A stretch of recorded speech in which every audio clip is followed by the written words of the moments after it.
213. Maamar Melukit, Volume 2, page 213. Yesterday we learned a very important thing that we saw how Yoni got so animated and into it, and Boaz was online on Facebook Live, and he commented that he really enjoyed the class.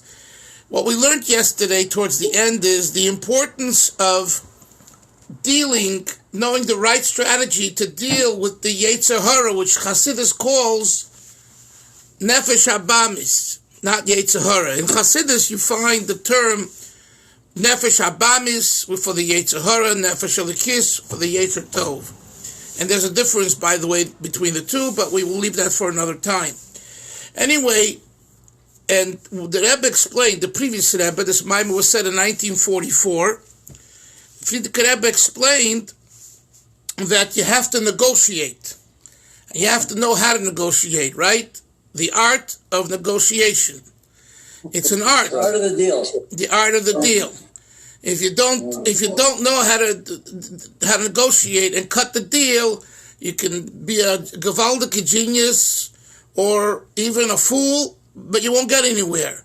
Sometimes we see foolish, simple people, they accomplish a lot. Sometimes we see very intelligent people and they accomplish little. So the difference is how you approach the topic, how you deal with the problem. Problem solving involves Ruvain, thoughtful, calm negotiation. So here we have the Yetzer Hara who says, listen, the coronavirus is happening, and Bibi Netanyahu and the staff have said you shouldn't congregate, and therefore you shouldn't congregate, and you shouldn't learn Chasidus, you shouldn't learn Gemara, you shouldn't learn Halacha, you should all waste your time another day. This is not what Hashem wants. I'm not saying you should violate the law, God forbid. You shouldn't violate the law, but if you're allowed to have 10 people together, you should maximize the experience, because there is kedusha to that. So we're maximizing the experience because we have Baruch Hashem people that are learning Chasidus together now. What is the way to deal with the Nefesh Habamis? It requires, the first thing is to be able to talk with each other. The number one reason why we have a breakdown is because people are not talking with each other. They're talking at each other. If you talk at each other, there's no conversation. So you have to find a method in which you can talk with each other. So the Rebbe says the way to talk with each other is to use the Nefesh HaSichlis, which is now a third drive in the human being. It's the power of Seichel, the power of the mind. And the animal, as much as it's an animal, can appreciate some intelligence. At the end of the day, the animal says, I want to be an animal. And therefore this morning, when I came here, I was in Shomer Shabbos, I had a coffee, I took a little piece of mazonos, and a gentleman who comes from Brighton Beach at 4 o'clock in the morning on the train, every morning, he's 75, he's really a Baal Shem Tov Jew, Mamish, he's half deaf, he doesn't hear well. Russian? No, an American who grew up, I think, in the Lower East Side, and he finds affinity coming to the shul. He cleans up the Sidurim, he puts the Sidurim in, and things like that, right? And things like that.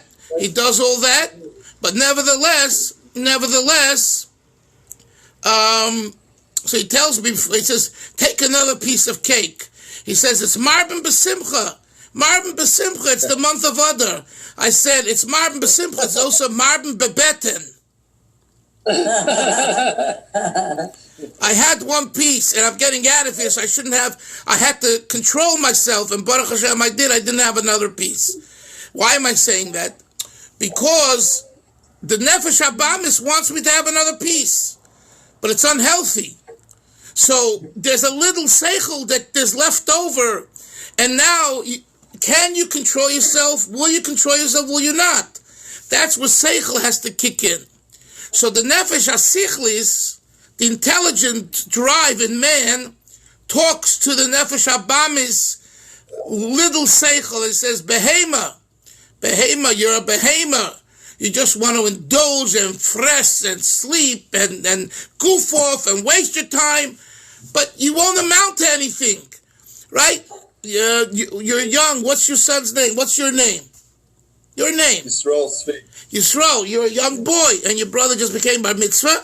Now you have your whole life in front of you to learn, to read, to do something important. It doesn't mean you shouldn't play sports, and if you want to follow sports, whatever, you should enjoy your life. But at the same time, that I'll tell you a secret, Yisrael. When I was a young boy your age, I used to be a Met fan. In New York, there's a team called the New York Mets. They're not too good because the Yankees are the big team of New York because they were there much earlier, and they had... Did you ever hear of the Bronx Bomber, or you don't even know what I'm talking about? Yisrael? I know.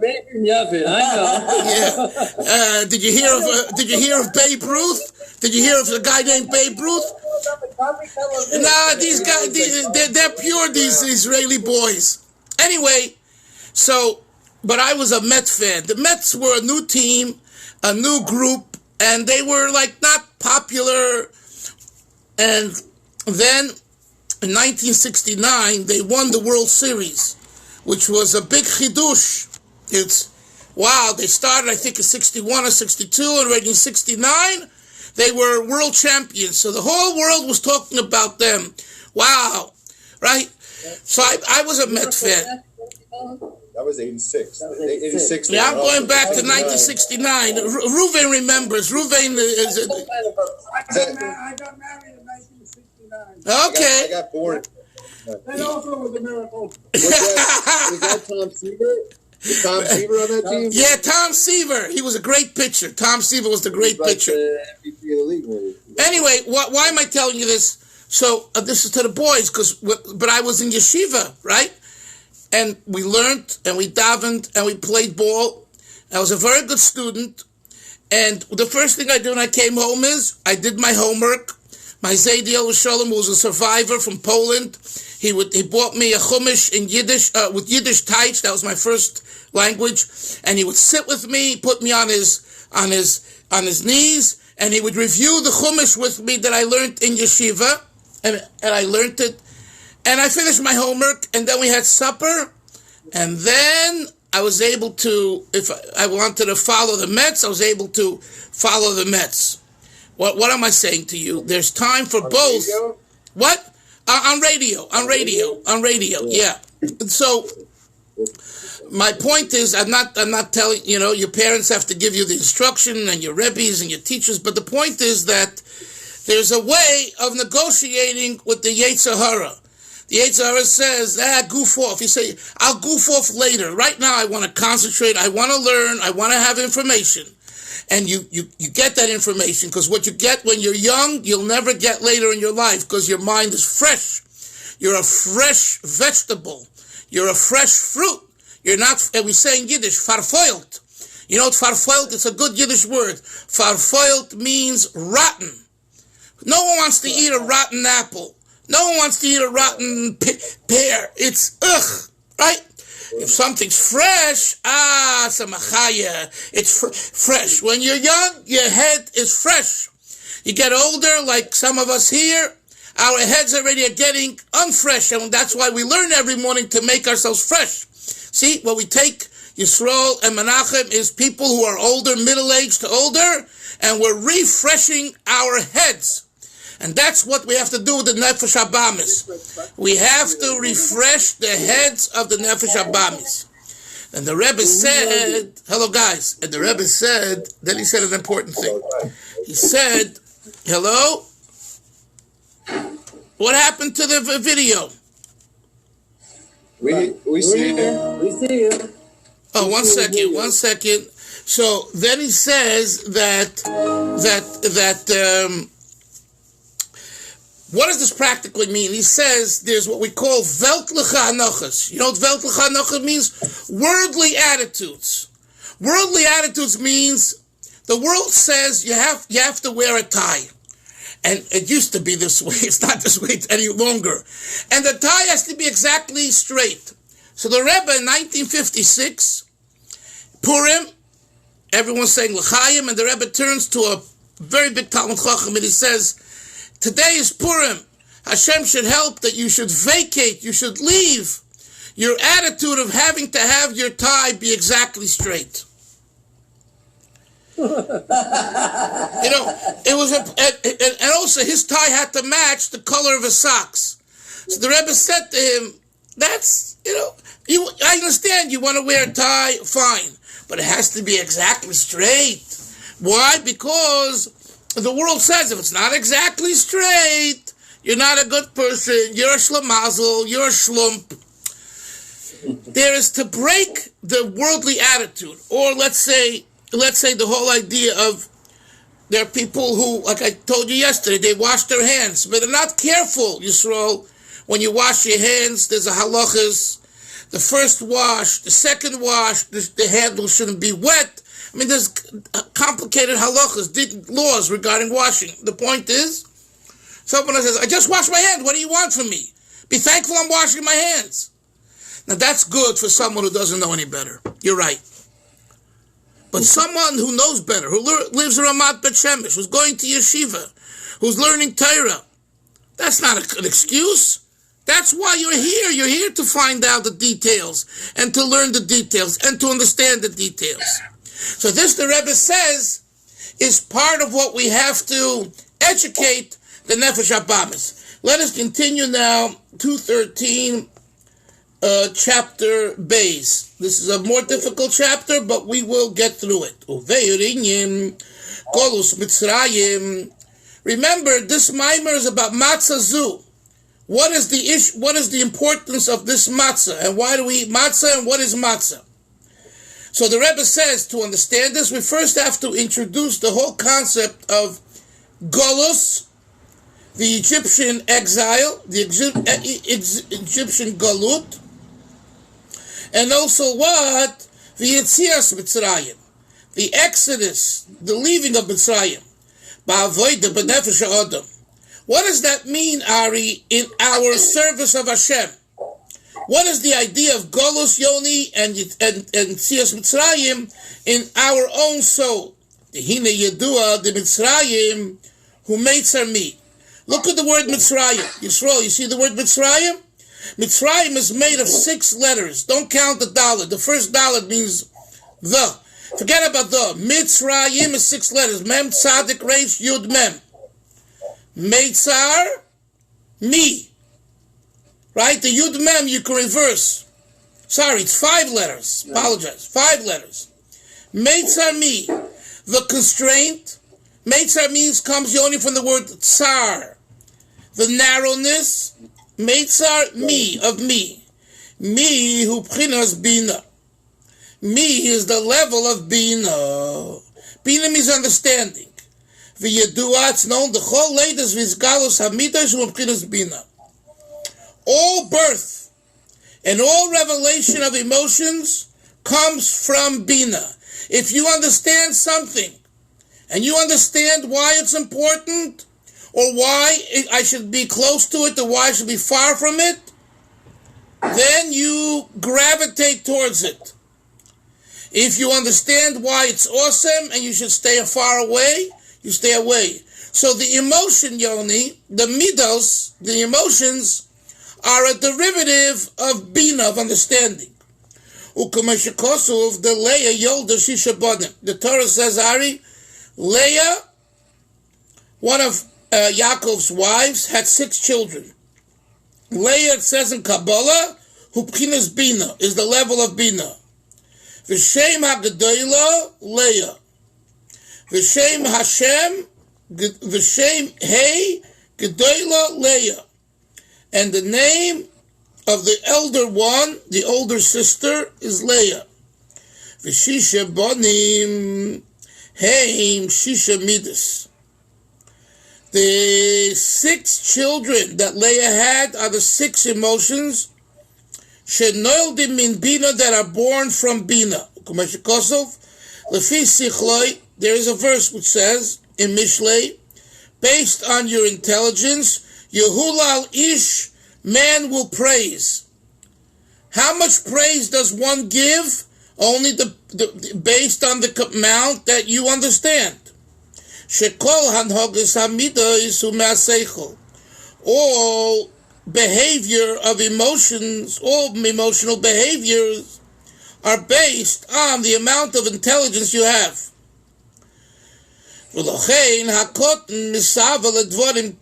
Therefore, a youngster, a minor, an infant, desires little petty things.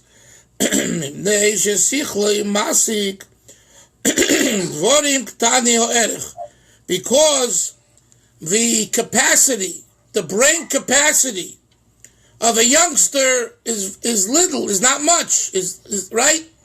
So the youngster understands that the cookies are excellent and delicious, and I should eat the cookies, and even if it means that I don't hear what's being taught.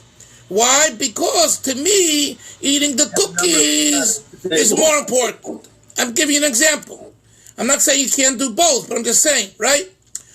I should go and in the middle of davening go outside and just play around and talk to my friends. But they're davening. But the mind, the capacity of the mind doesn't understand really the importance of davening with a minyan and during the time of davening. So what do we have? We have a midah, an emotion, a behavior that's based on the intelligence. The less intelligence, the less of the emotional strength and magnitude. Whereas an elder, an adult, who comprehends great things, therefore he has a taiva, he has a real desire for great things. And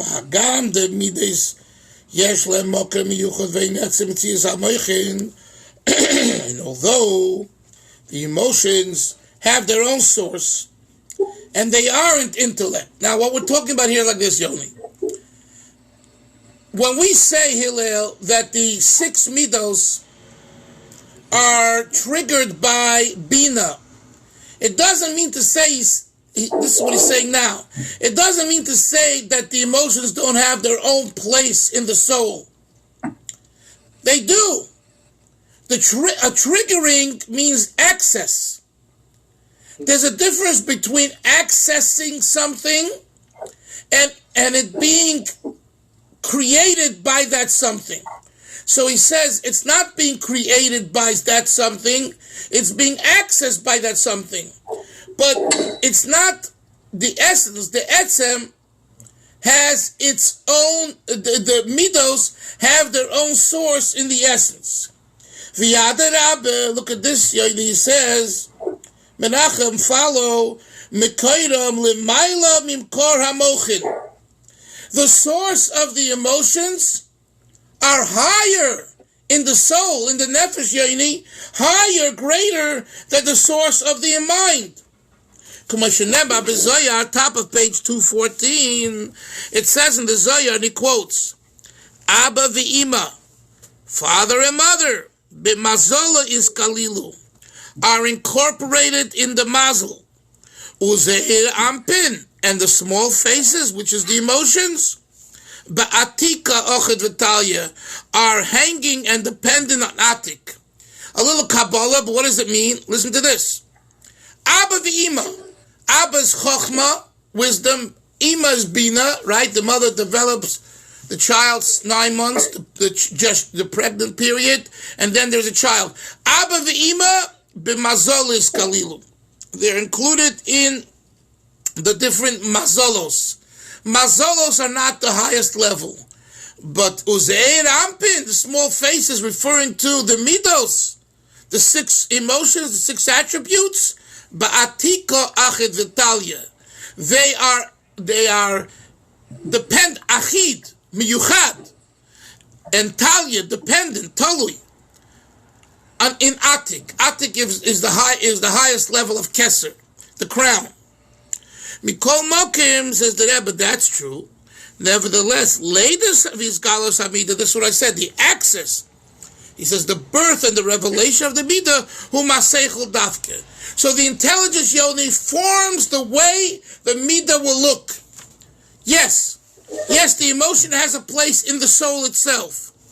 But the way the emotion will express itself and in your world, in your being, depends on how much intellect you have that fuels its expression. And we see that, right? A youngster gets very flabbergasted by nonsense, very emotional by foolish things, little things, because they don't have the brain capacity. Someone who's mature, and Menachem, you became bar mitzvah, so you now are mature. That's what we say. Otherwise, we wouldn't make you a bar mitzvah. You know why we made you a bar mitzvah? Because you became mature. Now, if you became mature, you have to ask yourself, how am I mature? I was 12 and 364 days yesterday. Today I became 13. All of a sudden, I'm a different person. That's exactly what the Torah is saying. The Torah says that a bar mitzvah boy changes overnight, and the first mitzvah is Shema. What do you say in Shema? In Shema you say, Shema Yisrael Hashem Echad, and Baruch Shem and V'Yahavta. You think about the greatness of God, you think about the world He created, and it has to come into a V'Yahavta. You know what Ohavta is? Love Hashem. It's not enough to say, I learn. You have to develop a love for Hashem. You know how you develop a love for Hashem? You learn from people who are special people who serve Hashem. You hang around those people. You look at those people. And you have to learn yourself. Because sometimes people can seem very nice, but they aren't. So you have to learn. You have to be intelligent. You have to have the information from the Torah sources. You could take out a Shulchan Aruch, you could take out a Gemara, you could take out a book of Chasidus, and you could say, look, right here, and then you say, I see this person behaving. This person is living a life that I learned about in Kolel, in Yeshiva. So, but what do we have from here? The Haseichu k'mei oir shemeir es amida v'aydei nesoir amida. Yoni, the seichel is like the light that illuminates the midah, the emotion, and through this, the midah is aroused. There's an arousal of the emotion.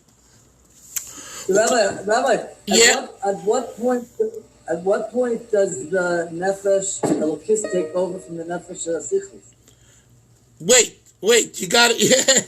Good question. I know, I understand the where you're at, what you're thinking, but we got to learn the bulk of the Maamar to answer that. Okay, we'll get back to it. Take someone who's in darkness.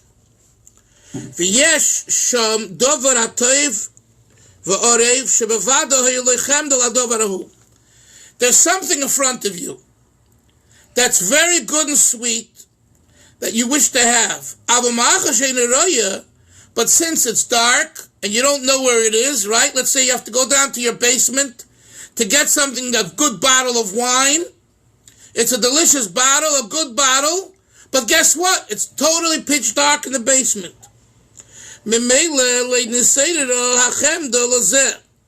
So you say to yourself, I ain't going down to a dark place. I'm going to trip and hurt myself.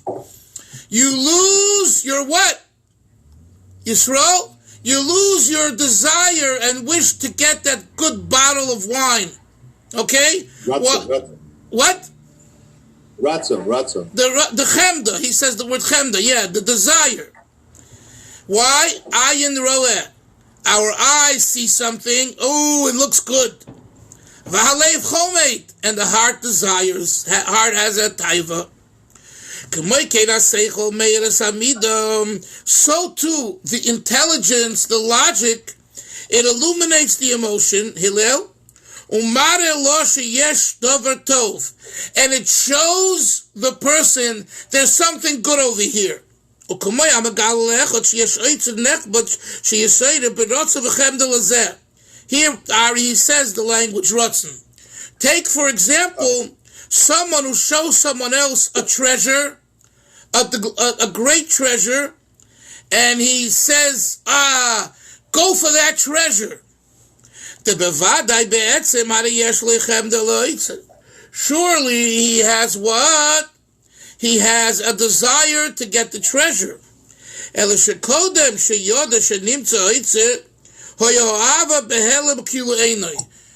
If he was not told, before he was told that there's a treasure here, he had no ratzon, he had no desire, because he didn't know about it. And when it was revealed to him that there is a notzer here, there is a treasure, his heart now says, I want this treasure. So, boys, if you know that there is something that you guys want, let's say a basketball, or a good glove, or I don't know, or skates, I don't know, whatever a football, something good. Game Boy. What? A Game Boy. A Game Boy. So if I tell you, listen, if you go here and here, you're going to get a Game Boy free of charge. It's yours to keep. There's only one problem. It's dark and dingy and ugly and stinky, and you say, forget it. I don't want it. I want it, but I ain't going there. If you understand, now that's one thing. The other thing is, if I explain to you, if I tell you, listen, there is a Mishnah Brura, there is a Balatanya Shulchan Aruch here and there, and it's free for you. And you say, okay, I'd like that because I could use that for yeshiva later in my classes. Only problem is I have to go to Tzfas to get it. You're going to say, I ain't going to Tzfas to get a free Shulchan Aruch. I'd rather look in with someone else or buy my own or not have one and listen orally, by heart.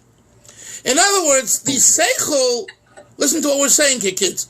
The seichel, the intelligence, the mind, inspires the feeling. Either way. And if the mind tells you don't do it, or it's not good, then the feeling says, I don't want it. If the mind says it's a great thing, you say, I do want it. So that's what he's saying over here. That the seichel is megale, reveals and inspires the midah. Look at the language, Yoni. Ki'ilu. Without the seichel, it's as though the emotions, it's as though. It's not that there's no emotions. He goes back to his point. Based on the capacity of the seichel, kachu amida. So is the emotion. Since the primary drive of the midah is the seichel. A minor desires small things because he doesn't understand with his mind great things, rather just small things. Therefore also his emotions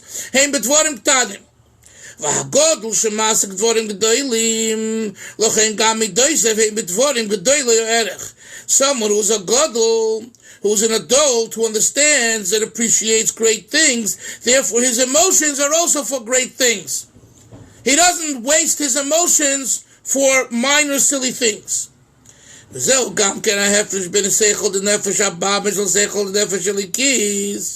Yoni, let's see if he answers your question here. He says this is also the difference between the intellect within the nefesh habamis to the intellect within the nefesh halikis. The nefesh halikis and the nefesh habamis kol haskoloso b'dvorim gashmim umare eich she'inyonei oilim heim toif. The nefesh habamis, its intelligence, Hillel, is used for one thing, for Gashmias. I'll prove to you that Gashmias is good. So therefore it shows to the person how worldly matters are good, and it causes the person to desire to have a taiva to gashmis. V'hainu, just like the seichel of a minor, which comprehends only small minor things, and the godly soul, its entire comprehension is just one thing about God.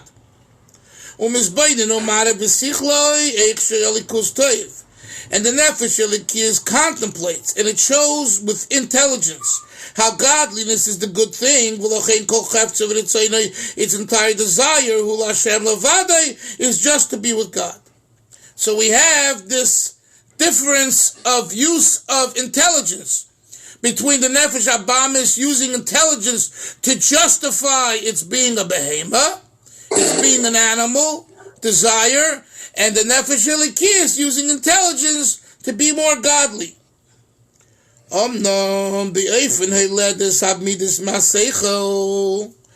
you talk about the manner in which the emotions come forth from the intellect, there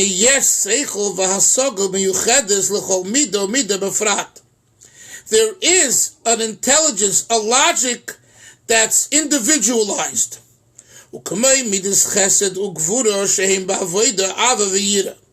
Take the midah, the attribute of chesed, kindness, and gvura, justice, sheheim ba'avoida avayira, when they express themselves in love, in ava, v'yira, and fear.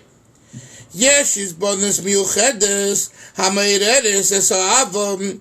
There is a very particular meditation, which causes to the ava to come back, to rise. Right? That's what he says, and then he says, "V'yesh is bonus miuchedes shemeiredes esayira," and there is a meditation, a thought process that specifically awakens fear, awe. V'hu ki yadu, it's known.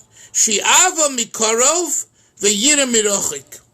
When you feel something is near you,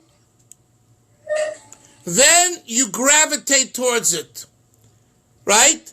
Whereas v'yira, fear, comes from something that is mirochik, distant from you. Peter, he explains.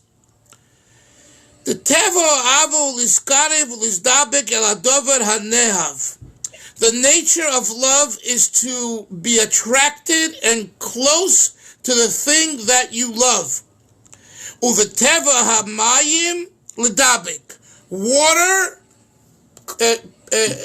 glues two things together. Dabek is like glue in Hebrew.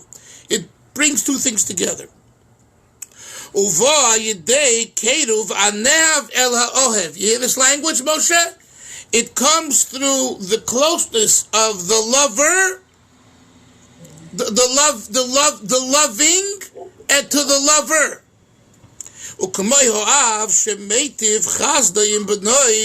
And like a father who does kindness to his child,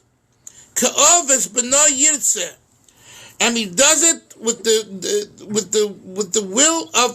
willingness of the son. He gives him food. You kids, your parents give you food, ulavush, and clothing. V'kirvas hashkalchosi olav, and he takes care of you. He didn't want you to run around like wild beasts on the street today because you have no school, probably. So he brought you to Koilel. And Moshe Myers gave you some books, he calmed down, and some of you are reading, and some of you are listening. So, in other words, someone's taking care of you. Miyoimi Voldai. And this is happening, kids, from the day you were born. Never forget, your parents changed your dirty diapers. Never forget that when you're 70 years old. And boys, be respectful.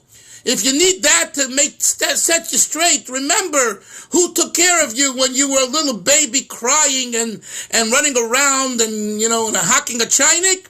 Your parents. Let's go further. So he says, "V'chein berabbi," your Rebbe in school. Shelim doy chochma midas toivos. You know what your Rebbe is teaching you? He's not just teaching you about the Parsha and about the Chasidus Yom Tov. He's teaching you to be a mensch. He's teaching you Torah. He's teaching you what's good. He's teaching you what's no good. He's teaching you midas good behavior. Remember that. To be respectful of such a person who took of his time and he spent time trying to educate you and to teach you how to be a mensch.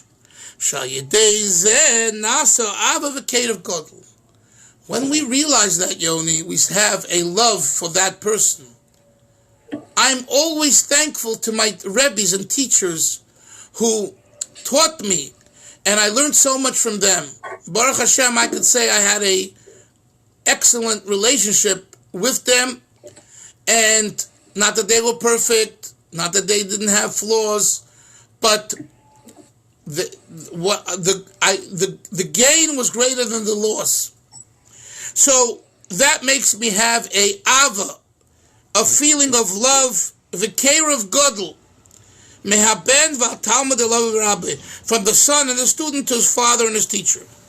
Melech, Kasher Melech, top of 1-2-15, Meiti v'imay muskar veilov, a servant, right? You know what a servant is? A slave, a maid, who helps out. V'hainu shemispashet elav migdulas chesed hamelech shemizeh no da'ava b'lev evet el hamelech. A servant of a king, the king bestows upon the servant some of his love, some of his concern and care. So the servant reciprocates. The servant says, "Wow, this king is a great guy," and therefore the king reciprocates. In the case of Rabbi Adrivri. Right. Exactly. He doesn't want to leave. That's right. Right.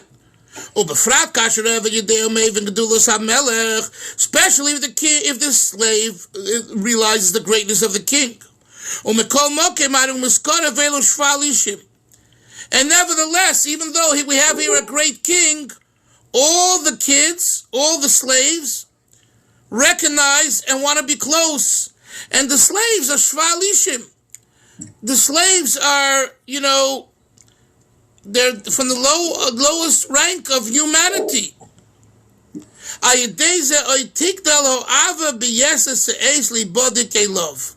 Through this, the greatness of the love is still felt in the slave, and the slave wants to attach himself to the master.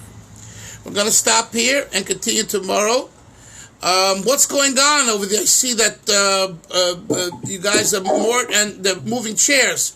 What, they're closing up shop? What are they doing?